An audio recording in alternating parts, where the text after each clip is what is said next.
Está chegando claro, limpo, gostoso, maravilhoso, sensacional em sua casa o programa Mensagens Cantadas.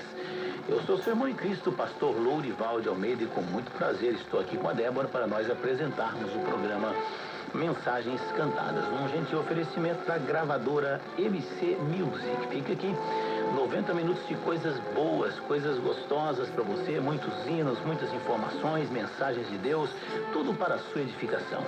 Pai do Senhor, irmã Débora Miranda de Almeida. A paz do Senhor, pastor Lourival de Almeida. Aqui estamos em mais um dia, mais um programa. Eu sei que é uma responsabilidade grande que Deus nos dá de transmitirmos aquilo que realmente é verdadeiro, aquilo que é legítimo, com certeza para edificar, para evangelizar, transformar vidas. E nós vamos já trazendo a primeira mensagem para o seu coração, na voz do William, cantando O Meu Melhor.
estamos refletindo também nesse dia, falando um pouquinho sobre, olha, nós temos que ser o que somos.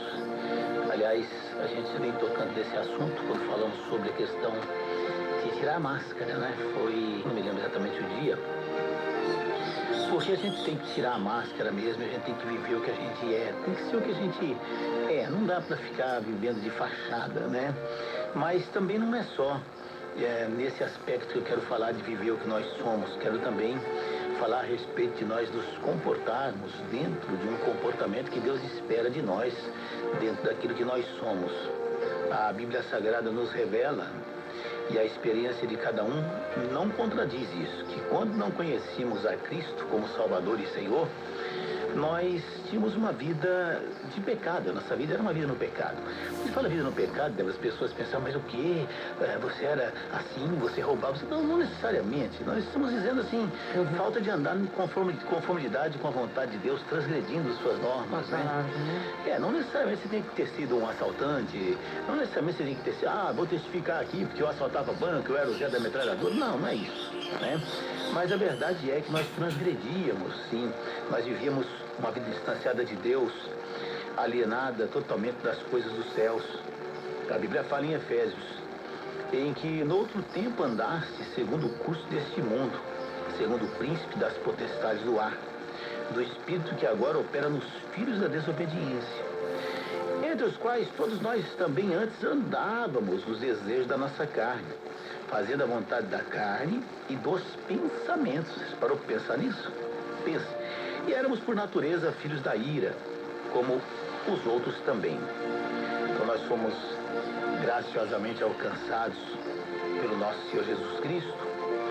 A nossa vida foi transformada e somos novas criaturas. Fomos regenerados, nascemos de novo. E a Bíblia fala que se alguém está em Cristo, nova criatura é. As coisas velhas já passaram, tudo se fez novo. Então nós saímos de uma simples posição de criatura de Deus para um honroso título de filhos de Deus por adoção através de Jesus Cristo. Estou sendo claro, né? E a Bíblia Sagrada nos fala que a partir do momento que somos filhos de Deus, então nós somos adotados e predestinados para filhos de adoção por Cristo, para si mesmo, segundo o beneplácito da sua vontade. Efésios capítulo 1, versículo 5. Então nós assumimos uma posição. O apóstolo João chegou a se expressar da seguinte maneira: vede quão grande amor nos tem concedido o Pai, que fôssemos chamados filhos de Deus. E diz mais ainda, amados, agora somos filhos de Deus, e ainda não é manifestado o que havemos de ser. 1 João capítulo 3, versículo 1 e 2. Bom, então a questão é essa. O que nós somos agora? O que você é agora, Bitoca? Filho de Deus. O que a Débora é agora? Filha de Deus. Não é? Então, se somos filhos de Deus agora, é evidente que nós devemos viver o que nós somos em Cristo. É isso esse assunto que eu quero tocar nesse momento, ainda em se falando em ser o que somos. E o que se espera de um filho de Deus? Não se espera de um filho de Deus que ele peça 2 minutos para dar um murro na cara de outra pessoa. Senhor, 2 minutinhos que eu vou socar o nariz do meu adversário. Não. Não se espera do filho de Deus que ele ande naquela vida que é uma vida de carne, é uma vida mundana. Não. Espera-se de um filho de Deus que ele seja uma pessoa dedicada ao seu Senhor. Que ele seja uma pessoa, eu vou dizer entregada em espanhol, né? Mas seja uma pessoa que realmente entregue a sua vida a Deus. Romanos, que versículo bonito esse, como eu gosto. Eu preguei várias vezes: rogo-vos, pois, irmãos, pela compaixão de Deus, que apresenteis os vossos corpos em sacrifício vivo, santo e agradável a Deus, que é o vosso culto racional, o vosso culto inteligente. Espera-se que um filho de Deus seja uma pessoa também engajada na obra de Deus, na obra do Senhor, servindo a Ele com a vida, com o seu tempo, com os seus bens, sendo fervorosos no Espírito, servindo ao Senhor, é o que diz a Bíblia aí em Romanos 12. Olha, Débora, me apavora muitas pessoas que não têm esse sentimento do que realmente são. Pessoas que eu chamaria de turistas aqui na Terra, não peregrinos, turistas. São pessoas que não dedicam o seu tempo, não dedicam a sua vida, não dedicam os seus bens para o Senhor, não são fervorosas no Espírito servindo ao Senhor. E espera-se isso de um servo de Deus. Espera-se também que um filho de Deus seja uma pessoa dedicada à oração, que esteja sempre falando com Deus, ou no seu particular, ou junto com a igreja, ou dirigindo o seu carro. Mas peraí, irmão Lorival, não posso fechar os olhos. E quem disse que precisa? Fechar os olhos é uma questão de não ficar olhando movimentos e perder o foco. Mas você pode orar de olho aberto, ou enfim, do jeito que você quiser. Isso vai cumprir o orar sem cessar. De um filho de Deus é esperado ainda que seja um assíduo frequentador dos cultos, onde tem a oportunidade de adorar a Deus juntamente com os seus irmãos, onde ele tem a oportunidade de glorificar a Deus, testificar, até pregar a palavra de Deus. Mas muita gente já não se interessa mais em vir ao culto. Tem pessoas que ao primeiro sinal de possibilidade, a pessoa, como eu já disse, se torna turista. Na casa de Deus não vê mais a necessidade de vir. Porque ouvem pessoas que às vezes chegam até a dizer que não há necessidade de igreja. A Bíblia Sagrada nos fala a respeito de uma viúva de quase 84 anos, e a Bíblia fala que ela não se afastava do templo, servindo a Deus em jejuns e orações de noite e de dia. Está em Lucas, não me lembro exatamente o capítulo, mas está em Lucas. Está no capítulo 2, se não me falha a memória. Mas, de qualquer maneira, ouvinte amado, embora aquele tempo fosse diferente das igrejas de hoje e tudo, toda pessoa que tem a possibilidade de estar na igreja deve estar na igreja. Uma pessoa sozinha não faz um corpo. O corpo tem que estar unido.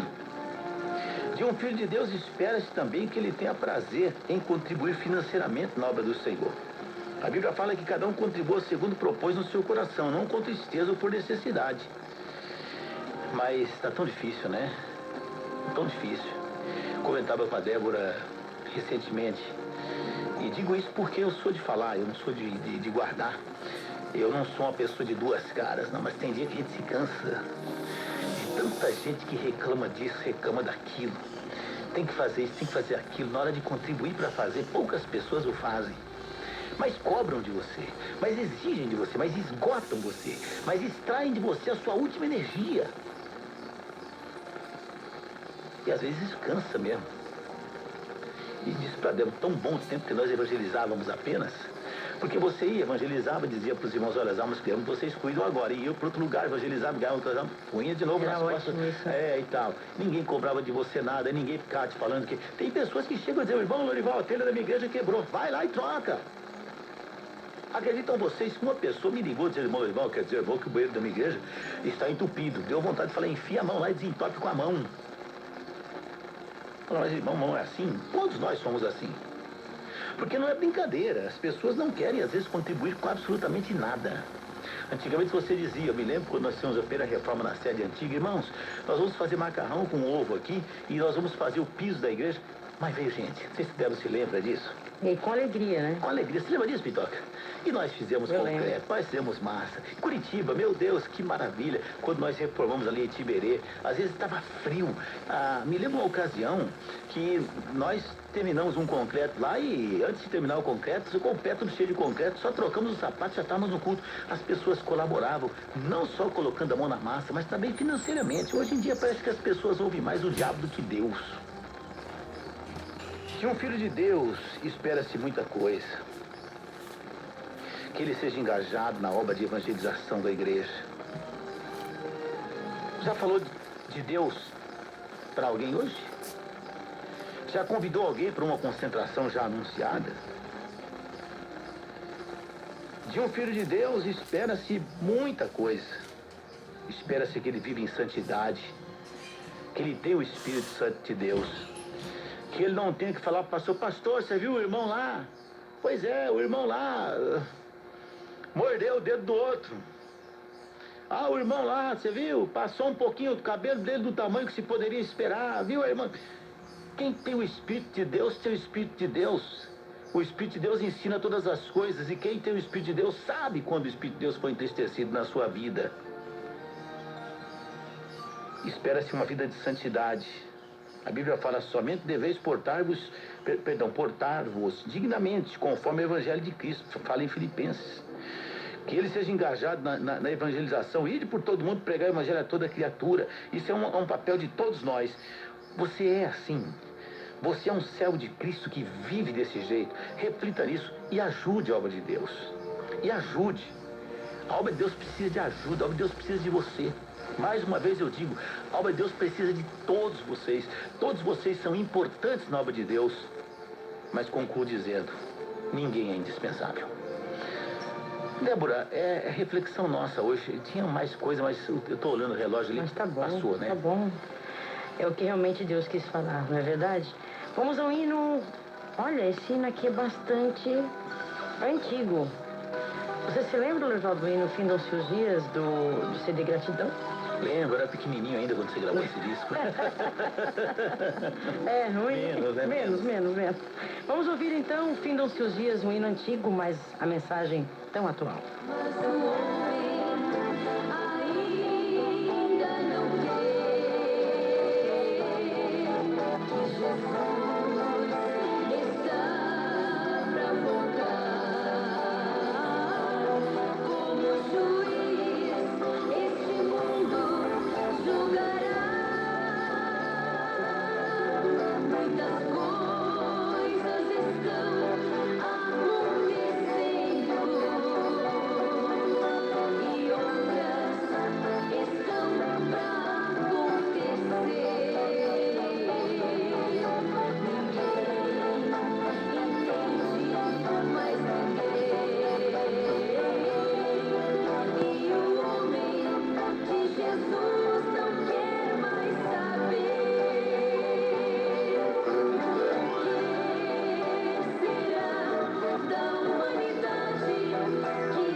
livros vocês podem adquirir pelas nossas plataformas digitais e também em uma das nossas igrejas Deus de Amor, as principais da sua cidade. Falando um pouquinho de curiosidade bíblica, a gente fazendo aqui uma lista, né, de quem foram os madrugadores, aqueles que levantavam cedinhos, e olha que surgiram bastantes personagens bíblicos. Eu tenho aqui, olha, começando já pelo livro de Gênesis, Abraão diz aqui, ou seja, em Gênesis capítulo 19 diz: Abraão levantou cedo para se apresentar diante de Deus, o primeiro madrugador. Jacó, está em Gênesis 28, levantou cedo para prestar culto ao Senhor. Moisés também, está em Êxodo 8, levantou cedo para entregar a mensagem de Deus a Faraó. E também para construir um altar. Moisés construiu um altar consagrado a Deus. E para encontrar-se com Deus no Sinai, também foi de manhã cedinho, madrugadinha, está em Êxodo 34:4. Agora já indo para o livro de Josué, nós vemos o próprio, né, o Josué levantando cedo para conduzir o povo na travessia do Jordão. Foi de manhã cedinho, para capturar a cidade de Jericó e também para conquistá-la. Agora ainda no livro de Juízes 6, a gente lê que Gedeão levantou cedo para examinar o novelo se estava molhado ou não. Em 1 Samuel vemos mais um madrugador, ou seja, mais dois, né? Ana e Eucana levantaram cedo para cultuar a Deus. 1 Samuel ainda agora no capítulo 15. Samuel levantou cedo para encontrar-se com Saul. Davi também levantou cedo para fazer o que seu pai lhe mandara, quando ele encontrou o gigante Golias, era cedinho. 1 Samuel 17. O povo de Israel também levantou cedinho e achou mortos os seus inimigos. Nesta ocasião está escrita esta guerra em 2 Reis 19:35. Jó levantou cedo também e ali ofereceu sacrifícios por seus filhos. O povo levantou cedo para ir ouvir Jesus, está em Lucas 21:38. E finalmente as mulheres levantaram cedo para irem ao sepulcro e não encontraram mais o corpo de Jesus. Que bom. São os madrugadores aqui, né? Foi uma curiosidade, né? Eu não sou tipo madrugador, assim, mas já estou levantando mais cedo hoje do que tempos atrás, né? Uhum. Principalmente quando chega a época do inverno, né? Aí fica mais difícil levantar. E a oração de madrugada, eu acho que ela é muito especial, principalmente no inverno, porque exige sacrifício, exige esforço, né? Exige fé, acima de tudo. Exato. Então, antes do próximo hino, uma coisa que me chamou a atenção... O uso do celular no trânsito mata em média 150 pessoas por dia no Brasil. Então o negócio tá ficando grave já, hein? Tá matando gente. Então, eu tô dizendo isso porque foi esses dias atrás agora, eu vi uma pessoa usando o celular, mas tão... Eu achei que a pessoa estivesse bêbada, né? Falei, acho que bebeu. Fui ver, a pessoa estava no celular. E eu fiquei assim, meio chateado, porque se faz tanta propaganda para não use o celular e tal. Não é nem usar, falando nem digitando, né? Então, olha, a utilização indevida do celular é a terceira maior causa de morte no trânsito do Brasil, atrás apenas do excesso de velocidade. Nossa. E do consumo de bebidas. Já está aí nas estatísticas. A média é 150 pessoas morrendo por dia em decorrência de acidentes causados porque o motorista estava utilizando o celular. Quantas pessoas por ano? Aproximadamente 55 mil pessoas por ano. É uma população de uma cidade média, né? Então, olha, nem fale, nem digite no celular, porque é perigoso. É perigoso, você pode virar, aí sim, estatística. Tome cuidado, não custa, espera um pouquinho, ou estacione antes de usar o seu celular, para evitar que você morra ou que você mate. É verdade. Esses dias mesmo, nós estávamos no farol, e o carro não saía, o farol ficou vermelho de novo, e a pessoa lá, no celular, também digitando, né? A pessoa perde totalmente a noção do seu ambiente, onde está, o que está acontecendo ao seu redor. Fica anestesiado, né? Mas vamos seguindo. Nós temos aqui mais um louvor. Olha que mensagem bonita. Confiar em Deus. Rafael Santana canta do seu primeiro CD pela gravadora MC Music. O CD Campeão de Deus.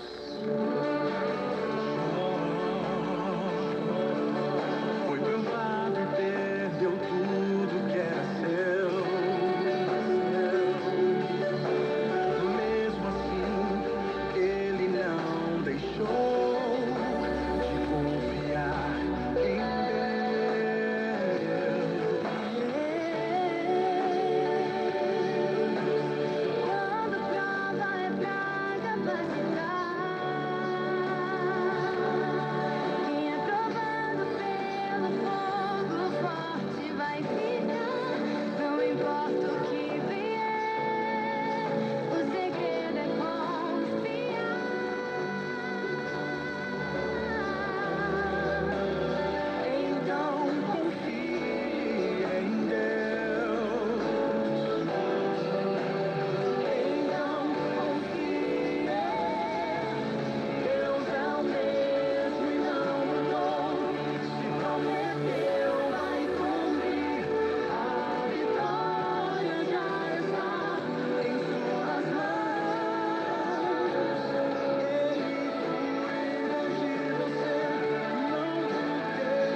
programação das emissoras. Deus é amor.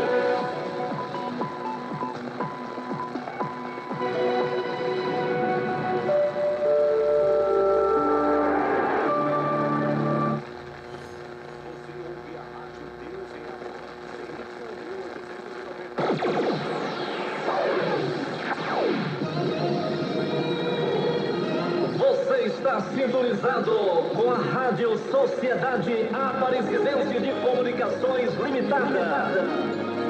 ZYH 802, 960 kHz, 50 kW de potência.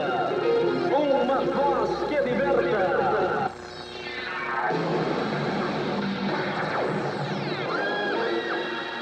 A EPDA tem um aplicativo completo para você.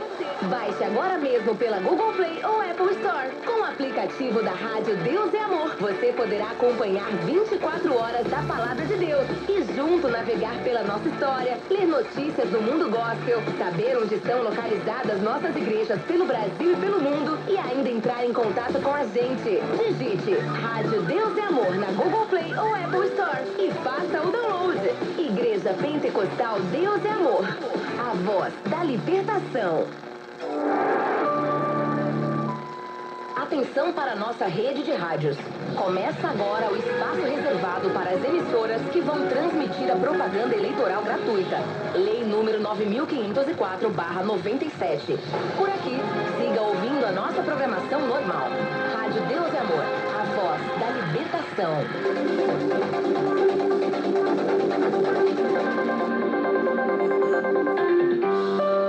Cantai a Deus, cantai louvores em seu nome.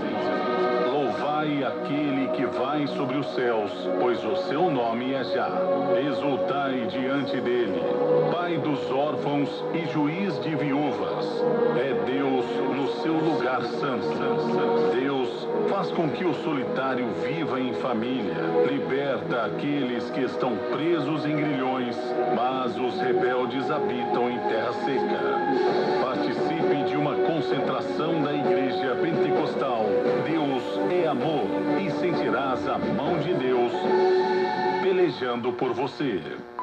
Atenção!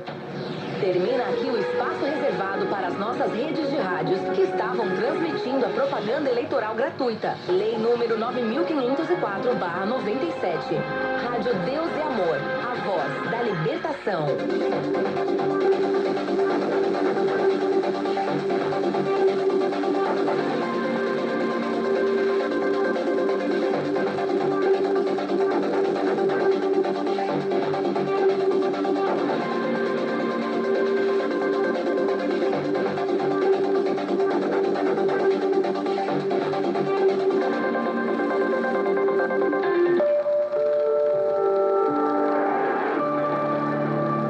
Horas e 4 minutos. Deus é amor.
Ouvintes amados, a Igreja Deus de Amor está em marcha.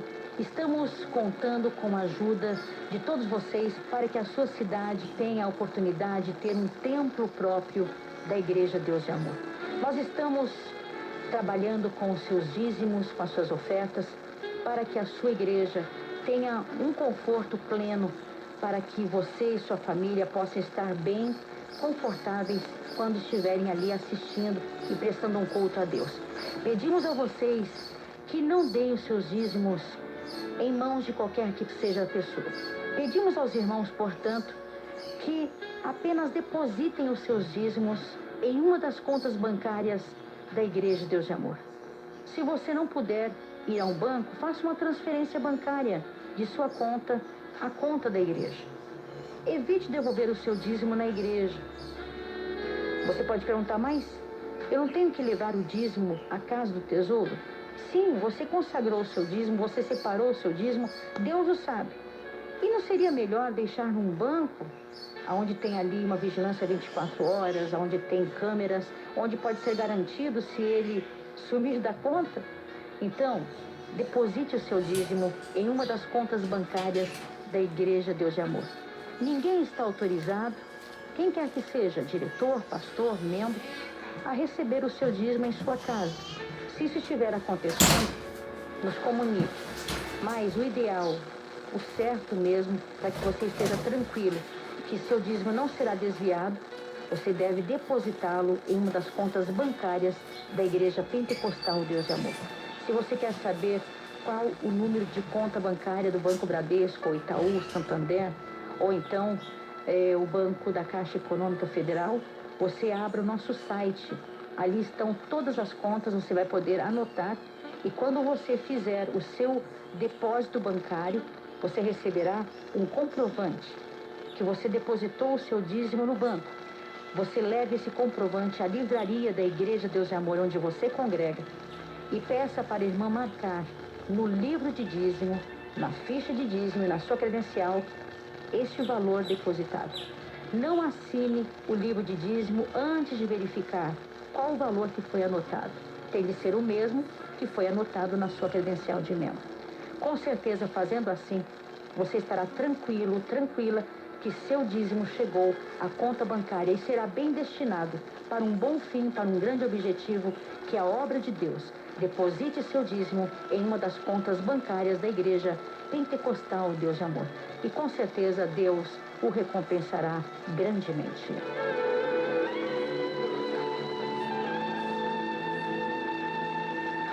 A Rádio Deus é Amor está 24 horas no ar, levando a palavra da libertação. Programa Mensagens Cantadas, com o pastor Lourival de Almeida e Débora Miranda. De segunda a sábado, ao 12h30, horário de Brasília. Rádio Deus é Amor, a voz da libertação. Nossas palavras, mais uma mensagem da gravadora MC Music, Davi Leia, do CD Oração no Santuário.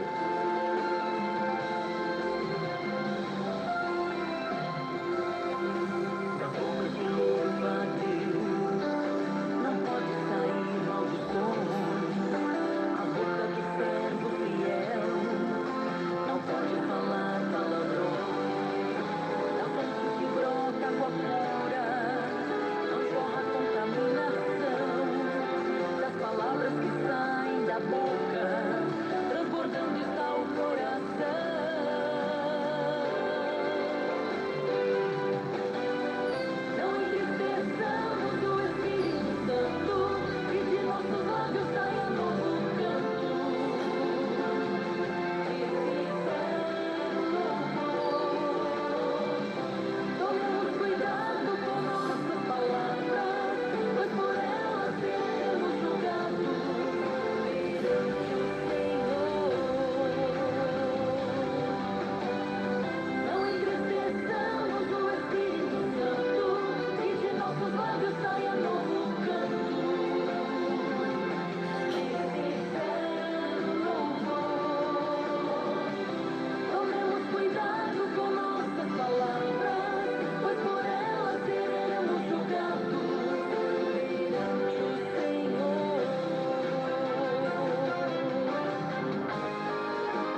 arrivar o momento da família, né? Vamos a esse momento? Vamos lá. Momento da família.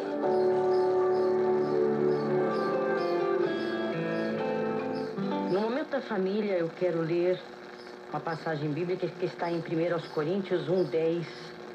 Rogo-vos, porém, irmãos, pelo nome de nosso Senhor Jesus Cristo, que digais todos uma mesma coisa, e que não haja entre vós dissensões, antes sejais unidos em um mesmo sentido e em um mesmo parecer. Eu li este versículo porque eu queria aqui meditar um pouquinho sobre a situação, pois existem casais que estão tão distantes um do outro, e agora, mesmo vivendo debaixo do mesmo teto, mesmo vivendo na mesma casa, mesmo dormindo na mesma cama, se um deles for embora de casa, o outro é capaz de nem notar. É triste, né? Infelizmente, essa é a dura realidade de muitos casamentos que estão me ouvindo agora. Mas há uma esperança, nem tudo está perdido. Se você quer começar uma nova vida em seu casamento, eu tenho aqui algumas sugestões, algumas coisinhas que vocês podem aprender.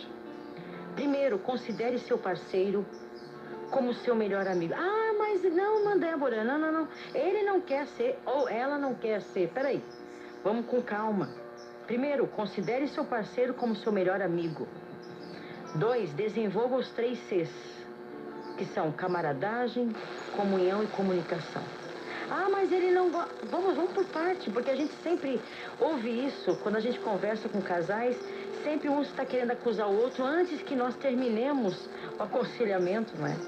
E essas 3 coisas, comunhão, camaradagem e comunicação, exigem tempo, exige esforço. Não é fácil. Envolva-se em algumas atividades com seu cônjuge. Por exemplo, se ele gosta de cuidar do jardim, ou se ele gosta de passear no parque, vá com ele. Passeie no parque de mãos dadas, tome um sorvete, coma fora. Ou então, vá fazer algum outro hobby com o seu cônjuge para vocês desenvolverem intimidade, amizade e companheirismo.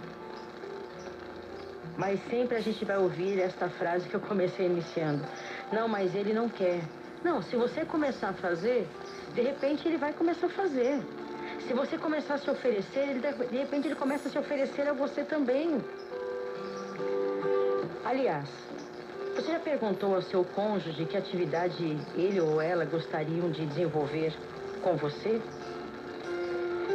O que ele gostaria de que você fizesse? Infelizmente, nossa sociedade, eu digo que ela não está contribuindo ultimamente para que os casais possam ficar juntos. Não, é tanta correria, não porque eu tenho que ver isso, não porque eu tenho que ver aquilo, e nunca sobra tempo para o cônjuge, nunca sobra tempo para cuidar da saúde, nunca sobra um tempo para ir numa escola, numa reunião dos filhos, porque sempre o primordial é a coisa do cônjuge, é a coisa dele, é a coisa dela, e se esquece um do outro, e se esquece dos filhos, e se esquece das obrigações do lar. A igreja deve sempre estimular a vida familiar, providenciar meios para que a família seja desenvolvida, estimular a vida familiar, a união do casal, dos filhos.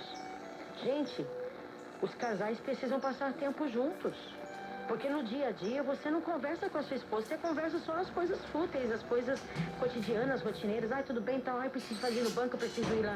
A gente só ouve isso, eu preciso ir no banco, eu preciso comprar isso, eu preciso isso, eu preciso aquilo.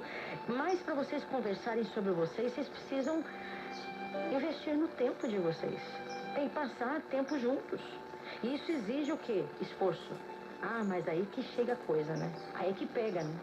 Exige disciplina você ter que conversar com seu marido. Exige determinação. Tem muita gente relaxada que não determina, que não disciplina, que não faz com que aquilo aconteça e vai deixando para amanhã, e vai deixando para amanhã. De repente o negócio está um buraco enorme e ninguém consegue tapar aquilo. Se não houver disciplina, determinação, investimento no tempo para os casais, o casamento não vai sobreviver. Vão viver só como 2 amigos dentro de casa. Então isso não é casamento. Só tendo a comunicação, a comunhão, a camaradagem, a compreensão, que assim os casais poderão desenvolver uma confiança mútua. Honestidade, tudo isso constitui o alicerce para o desenvolvimento emocional. Pense nisso. A amizade com o cônjuge é desenvolvida, é cultivada. Ambos devem direcionar esforços, o tempo necessário de investimento, procurando deixar o relacionamento leve e descontraído. Vamos deixar um pouquinho de mau humor, né? Levante, dê um sorriso, dê um bom dia para o seu cônjuge, abrace-o. Se está com problema, aquele problema logo vai ficar um pouco mais atenuado, porque o clima, você faz o ambiente. Esta é a palavra, você faz o ambiente da sua casa. Você influencia o ambiente do seu cônjuge, o ambiente da sua família. Que Deus os abençoe. O ambiente que envolve a família, né? Exato. Então, cada um se responsabilize por criar um bom ambiente, porque assim vai acontecer coisa boa, né? É tão bom É verdade. estar sempre juntos, então é isso mesmo. Mas, William, então, para vocês, ouvintes, eu vi, é isso mesmo, Zé? Eu ouvi. Eu ouvi. Evanilson. Não é ouvir de escutar, tá? Eu vi de visão. É. Eu ouvi. Evanilson e Cledson do CD Novos Valores, volume 4.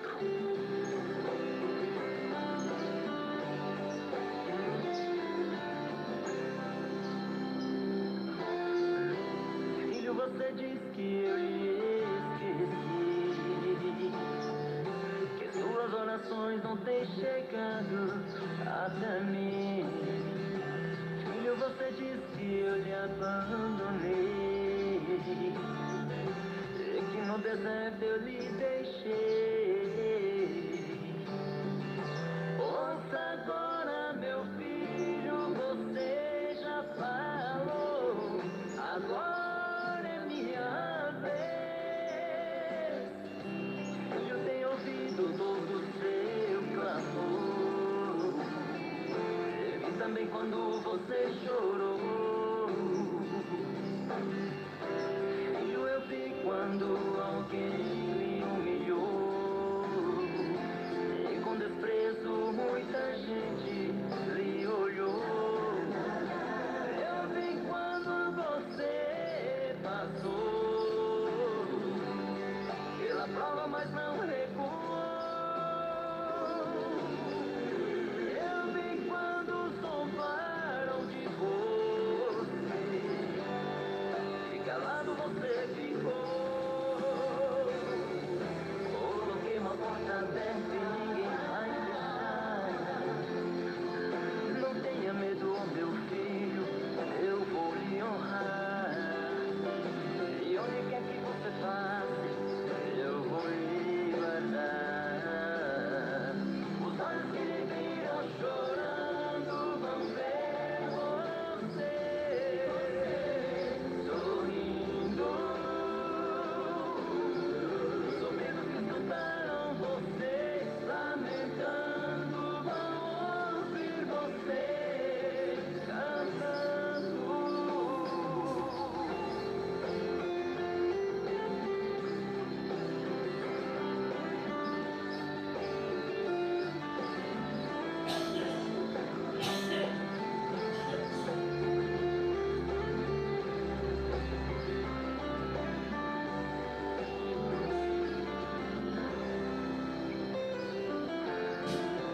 Filho, você diz que eu lhe esqueci, que suas orações não têm chegado até mim. Filho, você diz que eu lhe abandonei, e que no deserto eu lhe deixei. Ouça agora, meu filho, você já falou, agora é a minha vez. Filho, tenho ouvido todo o seu clamor, e vi também quando você chorou. Filho, eu vi quando alguém lhe humilhou, e com desprezo muita gente lhe olhou. Eu vi quando você passou pela prova, mas não recuou. Eu vi quando zombaram de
Daqui a pouquinho nós teremos o nosso quadro. Mas, Débora, eu gostaria, assim, diante da... Então, uma listagem aqui dos 10 piores alimentos para o corpo, segundo uma nutricionista, Michele Chofro. Vamos lá, anotando, gente. Vamos anotando os piores Não vai dar alimentos. para falar todos hoje. Mas você pode mencionar e depois você vai falando, né? Aos Então. pouquinhos, explicando cada um. Então, em 10º lugar está o sorvete. O sorvete... Eu vou falar, depois, com o passar do tempo, nós vamos... Eu vou anotando aqui. O sorvete. Em 9º lugar, salgadinho de milho. Depois a gente explica por quê, né? Aham. 8º lugar, a pizza. Esse aí já me tocou, né? 7º lugar, batatas fritas. Não gosto. 6º lugar, salgadinhos de batata. 5º lugar, o bacon. 4º lugar, cachorro quente. Não comemos também. 3º lugar, donuts, aquelas rosquinhas. Fritas, né? É. 2º lugar, refrigerante. Não tomamos também. E em primeiro lugar, o refrigerante diet. Esse eu tomo de vez em Então, esse é o quando. que está em primeiro, é o Muito. top da lista. Tudo de vez em E a quando. gente vai explicar, então, ouvintes, porque tem as explicações do porquê. Eu vou falar, né? Em 10º lugar, o sorvete, né? Vou até marcar aqui no meu celular. Vamos lá. Ela diz que, apesar de existirem versões saudáveis, entre aspas, né?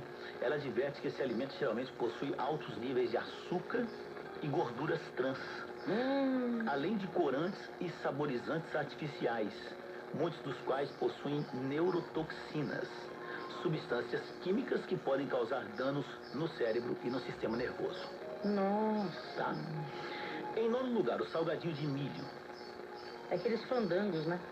Tipo fandangos. De acordo com a nutricionista, desde o surgimento dos alimentos transgênicos, a maior parte do milho que comemos é o Frank Food, ou seja, aquela comida Frankenstein, que foi modificada na sua genética e tal. Ela aponta que esse alimento pode causar flutuação nos níveis de açúcar no sangue, levando a mudanças no humor, ganho de peso, irritabilidade, entre outros sintomas. Além disso, a maior parte desses salgadinhos é frita em óleo, que vira ranço e está ligada a processos inflamatórios. Então, salgadinhos de milho vamos banir da nossa alimentação. 8º lugar, no caso, está a pizza. Ah, isso aí é meio complicado deixar, né, gente? A pizza do domingo à noite, às vezes a gente... Mas ela destaca, Débora, que nem todas as pizzas são ruins para a saúde. Mas a maioria das que são vendidas congeladas em supermercados está cheia de condicionadores de massas artificiais e conservantes. É melhor, então, aquela feita na hora, na pizzaria, né? Talvez. Exato. Porque acho que aquelas químicas, né? Da pizza congelada que é perigosa, né? E ela diz que tudo isso aí é feito com farinha branca. Essas pizzas são absorvidas pelo organismo e transformadas em açúcar puro, causando aumento de peso e desequilíbrio nos níveis de glicose no sangue. Olha só. Em 7º lugar estão as batatas fritas. Contém não apenas gorduras trans, que já foram relacionadas a uma longa lista de doenças, mas também uma das mais potentes substâncias cancerígenas presentes em alimentos, que é a acrilamida, que é formada quando batatas brancas são aquecidas em altas temperaturas. Além disso, a maioria dos óleos utilizados para fritar as batatas se torna rançosa na presença do oxigênio ou em altas temperaturas, gerando alimentos que podem causar inflamações no corpo e agravar problemas cardíacos, câncer e artrite. Nossa. Em 6º lugar, salgadinhos de batata. A batatinha frita de pacotinho, em outras palavras, né? Além de causarem todos os danos das batatas fritas comuns e não trazerem nenhum benefício nutricional, esses salgadinhos contêm níveis altos de acrilamida também, que é esse produto que é canceroso. E em 5º lugar, o bacon, que o consumo diário de carnes processadas como bacon pode aumentar o risco de doenças cardíacas. E em 42% do caso, doenças cardíacas em 42% dos casos, e a diabetes em 19%. Um estudo da Universidade de Colômbia, nos Estados Unidos, descobriu ainda que comer 14 porções de bacon por mês pode danificar a função pulmonar e aumentar o risco de doenças ligadas ao órgão. Meu Deus. E o cachorro quente? Ela cita um estudo da Universidade do Havaí, também nos Estados Unidos, que mostrou que o consumo de cachorros quentes e outras carnes processadas pode aumentar o risco de câncer do pâncreas em 67%. das pessoas. O ingrediente encontrado tanto no cachorro-quente quanto no bacon é o nitrito de sódio, uma substância cancerígena relacionada a doenças como leucemia em crianças e tumores cerebrais em bebês. Outros estudos apontam que a substância pode desencadear câncer coloretal. Em terceiro lugar, os donuts, que são aquelas rosquinhas fritas. Entre 35%, entre 35% e 40% da composição dos donuts é gordura trans. É o pior tipo de gordura que você pode ingerir, alerta a nutricionista. Essas substâncias estão relacionadas às doenças cardíacas, cerebrais, além de câncer. Para completar, esses alimentos são repletos de açúcar, condicionadores de massas artificiais e aditivos alimentares e contém em média 300 calorias cada. Nossa.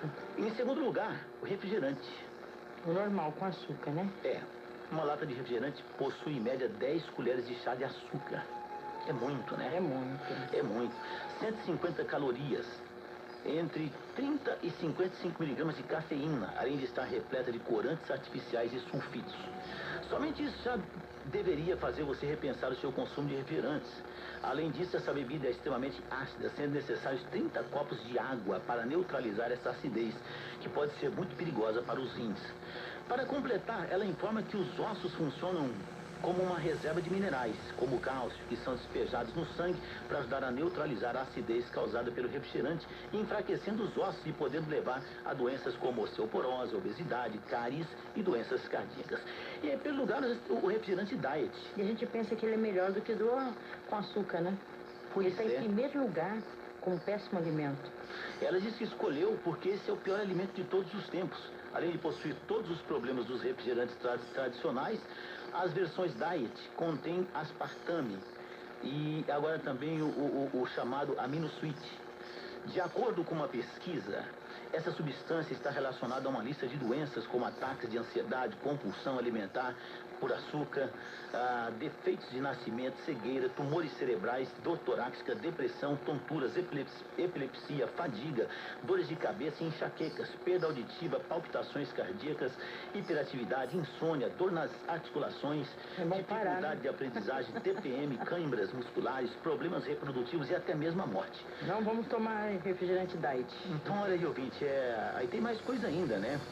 Os efeitos do aspartame podem ser confundidos com doenças de Alzheimer, síndrome de fadiga crônica, epilepsia, vírus de Epstein-Barr, doenças de Huntington, hipertiroidismo, doenças de Lou Gehrig, que eu nem sei o que é isso, síndrome de Lyme, doenças de Meniere, esclerose múltipla e pós-polio. É por isso que ela diz que refrigerante diet leva o prêmio de o pior alimento de todos os tempos. Deus vê muito além, é o que você vai ouvir agora com Débora Miranda do álbum É Assim Que Adoro.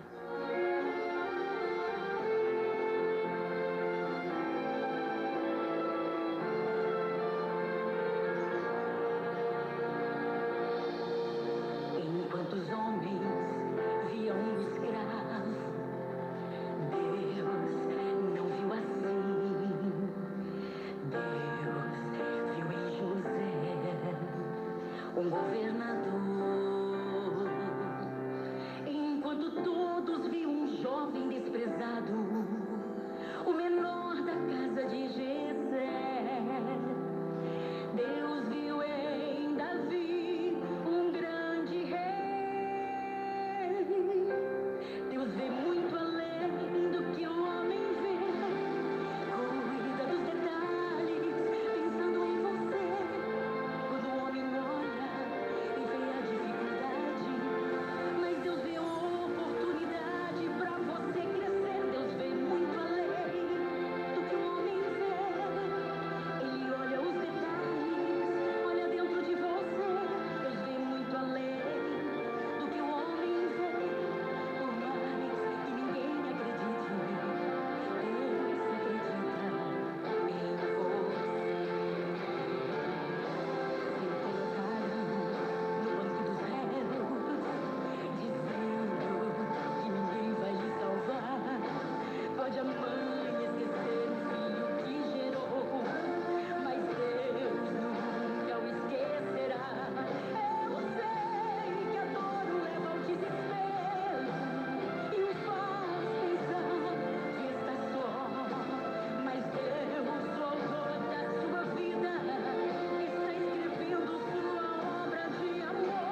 Revolução da Criança já chegou! E aqui estamos em mais um dia. Eu aqui, você aí na sua casa. Mas que bom que estamos aqui, estamos vivos. Deus nos deu mais um dia para vivermos. E isso nos alegra. Obrigada, Senhor. Você pode dizer isso para a tia Débora? Obrigada, Senhor, por mais um dia.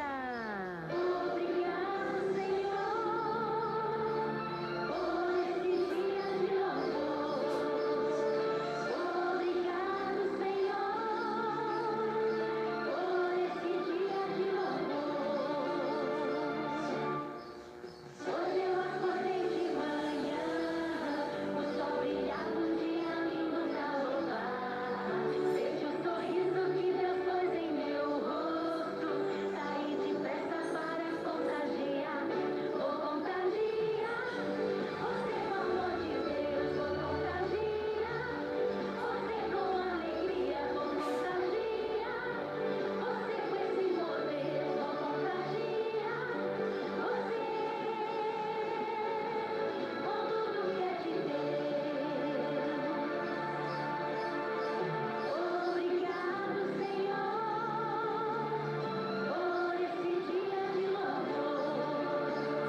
Eu estou muito bem e melhor agora, porque nós vamos à nossa história de hoje. Fique bem quietinho, está na hora da historinha. Me dê uma moedinha, por favor. Senhor, me dê uma moedinha. Por favor, uma moedinha. Uma moedinha, por favor. Senhora, uma moedinha, por favor. A Bíblia nos conta a história de um homem que permaneceu o dia todo sentado no chão, junto à porta do templo, da igreja. E quando passava gente, ele estendia sua mão pedindo: Ei, me dê alguma coisa, tenha dó da minha miséria. Ei, Senhor, me dê alguma coisa, tenha dó de mim. E era isso que ele pedia todos os dias. Mesmo ele sendo aleijado, pobrezinho, Deus o amava. Não porque ele era pobre e paralítico. Deus ama a todos do jeito que são, do jeito que você é, do jeito que eu sou. Porque é a Bíblia assim quem fala no livro de João, capítulo 3, versículo 16. Porque Deus amou o mundo de tal maneira. Esse homem pobrezinho ainda não tinha dado um passo durante toda a sua vida. Nunca andou, porque as suas pernas eram aleijadas. Era paralítico. As pernas eram bambas e não o sustentavam de pé. Esse homem sempre tinha sido assim. Quando ele era pequenininho, a sua mãe não pôde ensiná-lo a andar. Quando ela o punha de pé, ele caía. E quando ele ficou maior, eu creio que corriam, brincavam alegremente, mas ele não. Ele não podia brincar com os outros amiguinhos e ele ficava ali, eu creio que sentadinho, triste, em algum canto, querendo também andar e pular. Agora este homem aleijado já era adulto, já era grande e já tinha mais de 40 anos de idade. Os outros homens podiam trabalhar, ganhar dinheiro, mas ele não. Ele tinha que ficar na porta de algum lugar ou numa praça pedindo dinheiro, pedindo esmolas.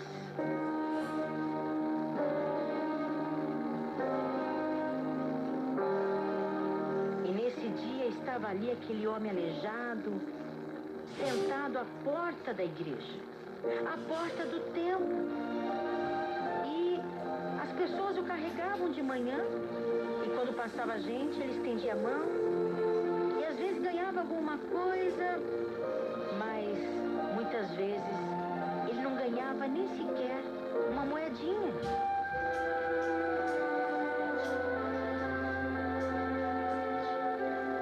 E ele era um homem pobre. Ele era infeliz.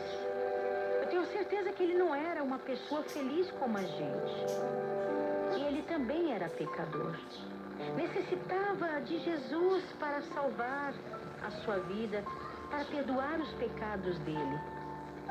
Todos nós pecamos, não é verdade? Quando a gente xinga, às vezes temos maus pensamentos, às vezes a gente bate no amigo. Todos nós temos pecados. E ele também tinha os seus. E necessitava de um Salvador. Numa tarde, era mais ou menos 3 horas. E nesta hora sempre entrava muita gente no templo. Por que esta hora entrava muita gente na igreja? Porque era a hora em que se oferecia um sacrifício. As pessoas iam oferecer um presente a Deus, talvez um carneiro, talvez uma plantação de mais qualidade. O que eles tinham, eles davam a Deus e eles recebiam o perdão de seus pecados. E naquele momento, o aleijado estava ali na porta do templo, junto à porta, e aquela porta era dourada e ela se chamava Porta Formosa. Esta porta tinha um nome, Porta Formosa. E naquele momento, às 3 horas da tarde, passaram 2 homens ali, que queriam ir ao templo. E esses homens eram Pedro e João. Pedro e João eram amigos de Jesus. Eles gostavam de seguir a Jesus. E quando eles passaram por ali para entrar na igreja, o aleijado estendeu a mão e disse: Me dê uma moedinha, por favor. Senhor, me dê uma moedinha. Ei, me dê alguma coisa. Tenha dó da minha miséria. Não deram dinheiro ao aleijado. Pedro e João também não passaram e não ligaram para ele, não. Eles deram atenção ao aleijado. E eles disseram: Olha, nós não temos dinheiro, mas olha aqui para nós. Era Pedro que estava dizendo isso. Nós não temos dinheiro, mas o que temos, nós oferecemos para você. Olhe para nós. E naquele momento, crianças, o homem aleijado ergueu os olhos e até pensou: O que será que esses homens querem de mim? E Pedro disse: Dinheiro eu não tenho para lhe dar, mas tenho algo diferente, e isto eu lhe darei. E naquele momento, crianças, o amigo de Jesus, chamado Pedro, pegou a mão do homem paralítico e disse: Levanta-te, paralítico, Jesus quer te curar.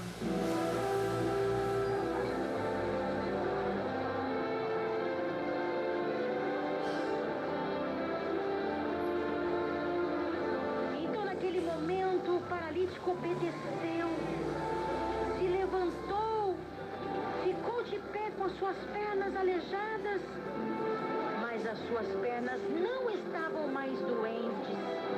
Os pés e os tornozelos dele tinham ficado firmes e ele podia ficar em pé e andar como qualquer outro.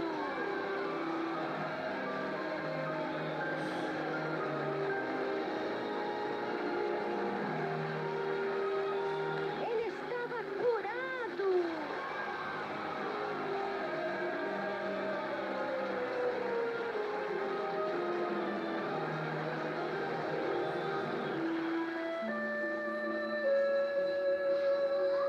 Aquele homem estava feliz demais.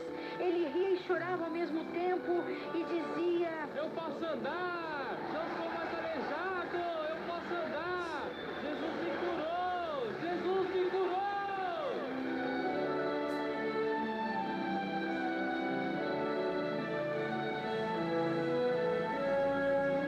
E assim, crianças, ele pulava de alegria.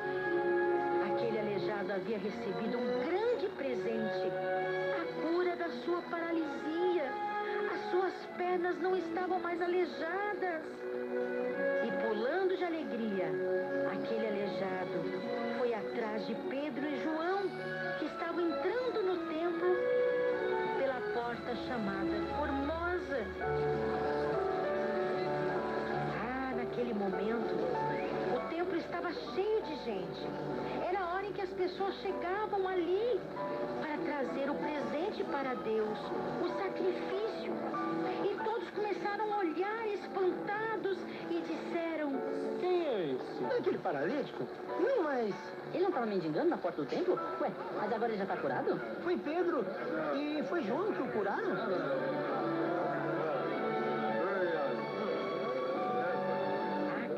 Naquele momento, eles rodearam Pedro e João, olhando para eles com muito respeito, com muito espanto. Naquele momento, Pedro falou ao povo assim: Não é a nós que vocês precisam olhar com tanta admiração e com tanto respeito. Não fomos nós que curamos esse homem aleijado. Foi o Senhor Jesus, o Filho de Deus perfeito. Foi o Senhor Deus que fez a cura nesse aleijado. E Pedro ainda acrescentou que aquelas pessoas deveriam pedir ao Senhor Jesus que não somente os curasse, mas principalmente perdoasse os pecados deles. É verdade, crianças, nós temos enfermidades. Às vezes temos dores, às vezes temos uma enfermidade no coração, às vezes no nosso estômago, às vezes nas nossas pernas. Mas a maior enfermidade que nós podemos ter é o nosso pecado, contaminando a nossa alma, o nosso coração e a nossa vida. Vocês sabiam que o pecado, ele estraga tudo. O pecado estragou toda a criação de Deus. A aranha não era má, mas quando o pecado entrou no mundo, ela ficou nociva. Por exemplo, o leão não era feroz. Ele ficava com Adão e Eva no jardim. Mas quando veio o pecado, ele ficou feroz e não consegue conviver com o homem hoje. O pecado, coisa ruim que entrou no mundo e contaminou todas as pessoas e também o nosso coração.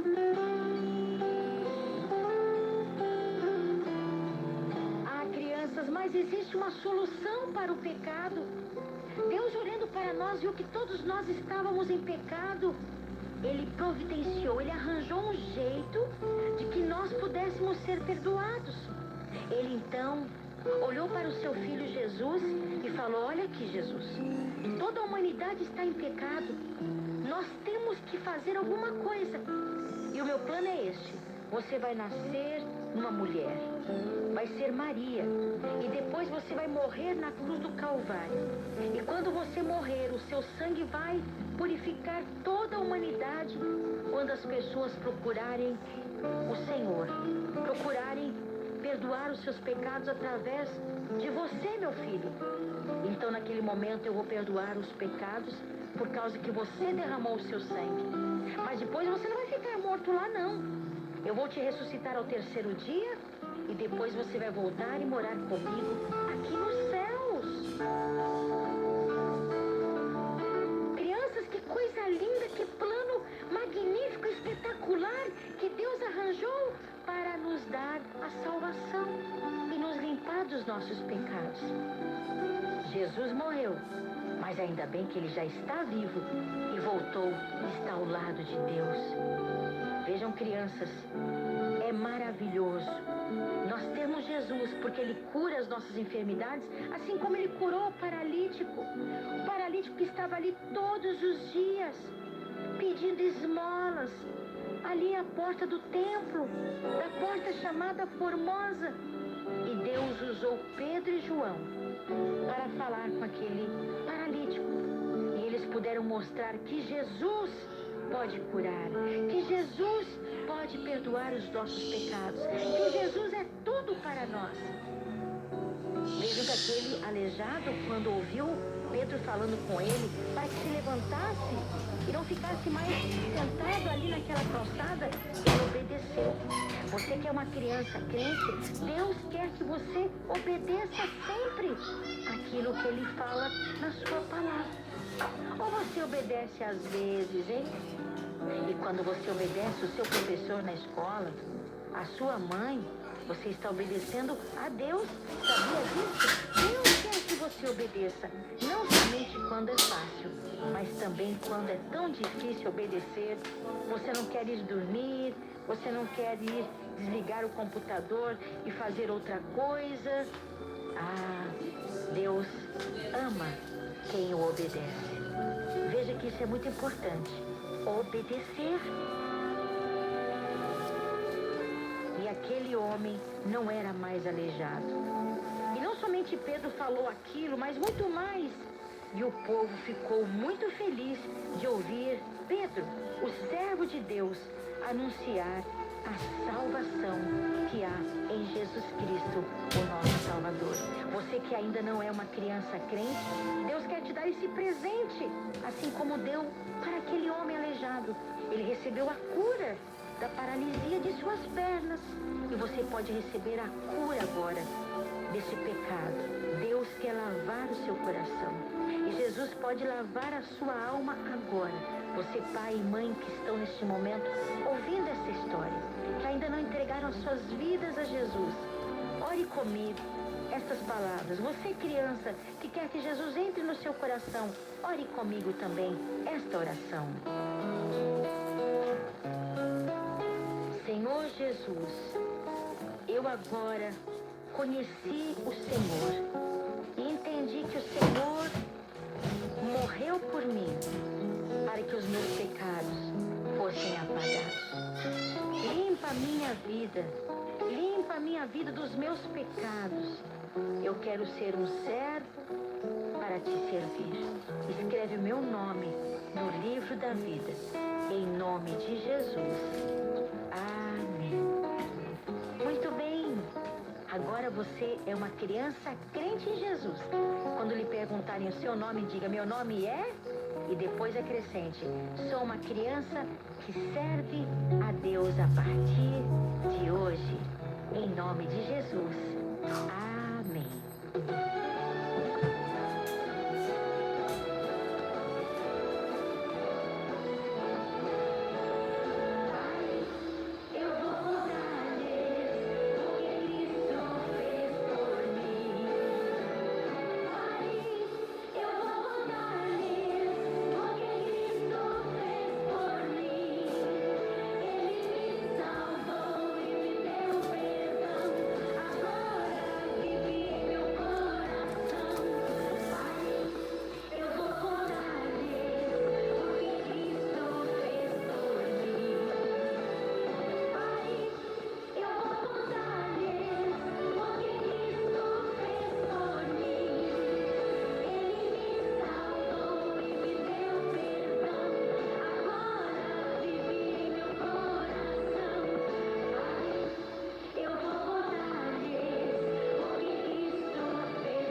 e eu gosto muito da sessão da criança e tchau.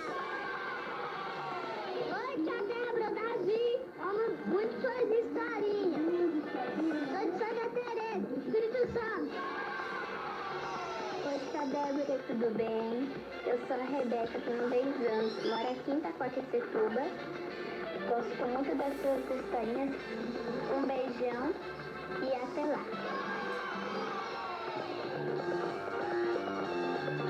Você já mandou a sua mensagem para nós? Mande agora 11 98292 3392 e mande a sua mensagem para a tia Débora. Se você gostou de alguma história em especial, se você gostou dessa de hoje, mande agora. Estamos aguardando a sua mensagem de voz aqui para a sessão da criança.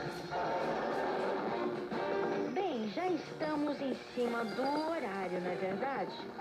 Mas a tia Débora promete voltar, tá bom? Beijo grande, a paz do Senhor! Você ouviu programa Mensagens Cantadas com o pastor Lu.